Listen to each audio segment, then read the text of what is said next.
అది హైదరాబాద్లోని ఒక బిజీ రోడ్డు. అక్కడ ఒక చిక్కిపోయిన కుక్క ఉంది. మామూలు కళ్ళకి అది ఒక కుక్క అంతే. ఇంకా చెప్పాలంటే అది ఒక వీధి కుక్క. కొంచెం మనసు పెట్టి చూస్తే ఆ కుక్కకు మిగతా కుక్కలకు తేడా తెలుస్తుంది. అవును, అది ఒక వికలాంగ కుక్క. దానికి మిగిలిన కుక్కల్లాగా 4 కాళ్ళు లేవు. కేవలం 3 కాళ్ళతోనే అది బతుకుతోంది. దానికి కూడా ఒకప్పుడు యజమాని ఉండేవాడు, కానీ ఇప్పుడు లేడు. ఆ యజమాని ఎవరు? అతను ఏమైపోయాడు? ఏంటా కదా?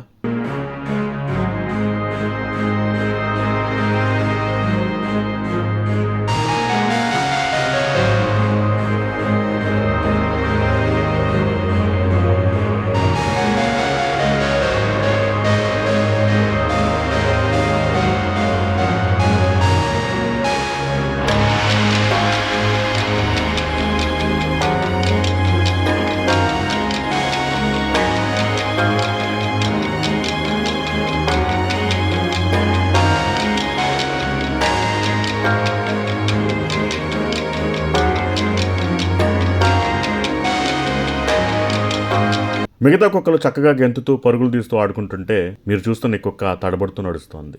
ఆ కుక్క ఎందుకు ఇలా అయిందో తెలుసా? దాని యజమాని వల్లే దానికి ఈ పరిస్థితి కలిగిందని అంటున్నారు.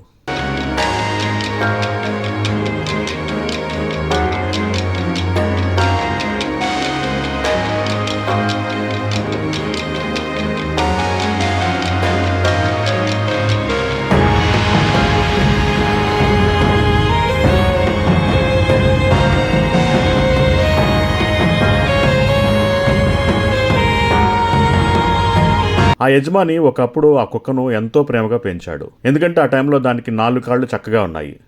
కానీ ఒక దురదృష్టకరమైన రోజు యజమాని పొరపాటో లేక మోగజంతువు కదా, దాన్ని తెలుసో తెలియని తనమో ఒక ప్రమాదంలో తీవ్రంగా గాయపడింది. దాని కాలుపై నుండి ఒక వెహికల్ తొక్కుకుంటూ వెళ్ళిపోయింది. తీవ్రంగా రక్తస్రావమైన ఆ కుక్కకు యజమాని మెడికల్ ట్రీట్మెంట్ ఇప్పించారు. డాక్టర్లు దాని కాలును కొంతవరకు తీసేశారు. ఒకప్పుడు చలాకీగా ఉన్న తన పెంపుడు కుక్క ఇప్పుడు తన కళ్ళ ముందు కుంటుతో నడవడం చూసిన యజమానికి అది నచ్చలేదనుకుంటా.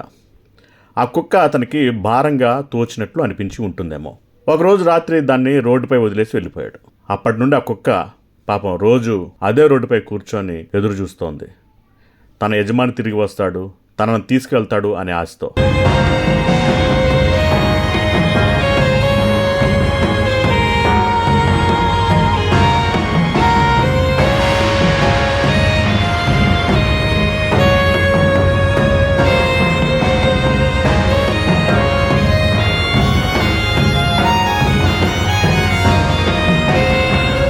అటుగా వెళ్ళే ప్రతి వాహనాన్ని చూసి ప్రతి మనిషి అడుగులను విని తన యజమాని వచ్చాడేమో అని అనుకుంటోంది.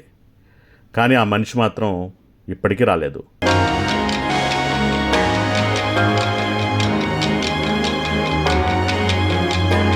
కుక్కకు మిత్రుడని పిలిచే మనిషే నిజానికి దానికి ద్రోహి. మీ అభిప్రాయాన్ని కామెంట్లో పెట్టండి.